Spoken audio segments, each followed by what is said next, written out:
So I didn't really necessarily want to revisit this particular story, but because I'm so over it.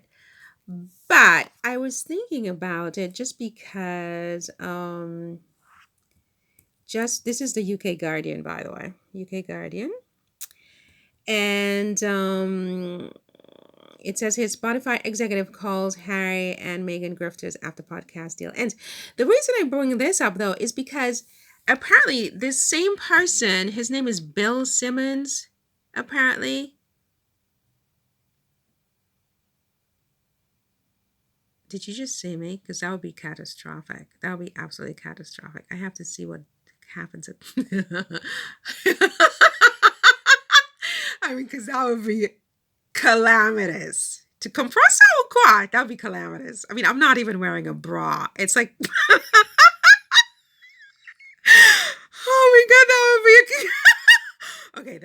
That can't happen. I'm gonna finish this and then see what's on there, and then we're just gonna delete and do it all over again. But apparently, this guy Bill Simmons, head of podcast innovation and monetization at Spotify, spoke out after the couple's $20 million deal with the company ended prematurely. Okay, but I read somewhere else that this same guy, apparently, he said that he has a Zoom chat with Harry when Harry was trying to figure out ideas for a podcast or some kind of project that he could do for Spotify.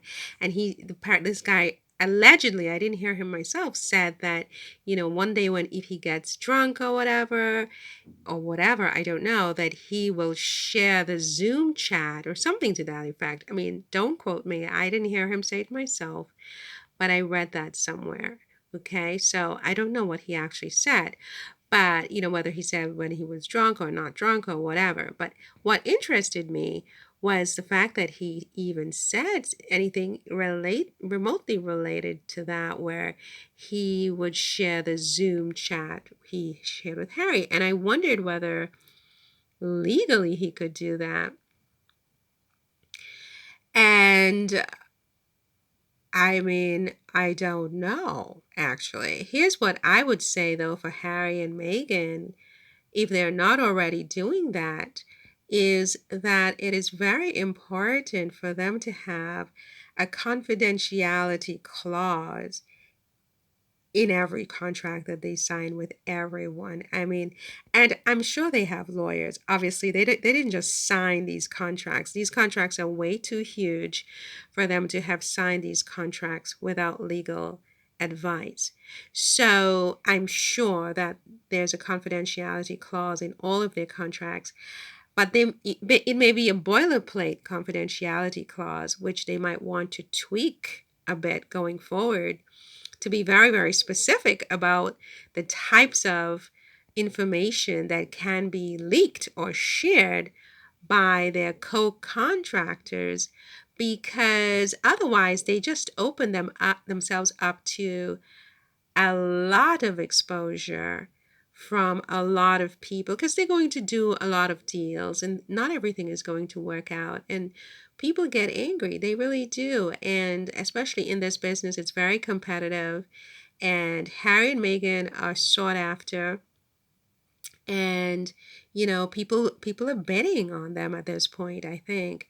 And why should they not go for the best deal they can? They're young once. Okay, YOLO, you only live once, you're only young once. And so I hope that they're really looking at those contracts very, very carefully, and making sure that any boilerplate clauses are specifically tailored to them.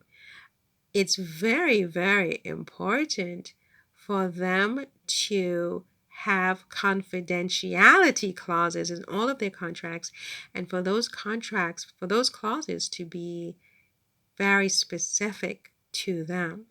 Because if the contract with Spotify has any loopholes that allows an executive to share a Zoom conversation that he has with Harry without repercussions, without consequences, That's a bad contract. That's a bad contract. So, yeah. Anyway, again, I'm sure they have legal advisors and a legal team who are much more experienced than I am and who would not allow them to sign any contracts without these basic safeguards in place.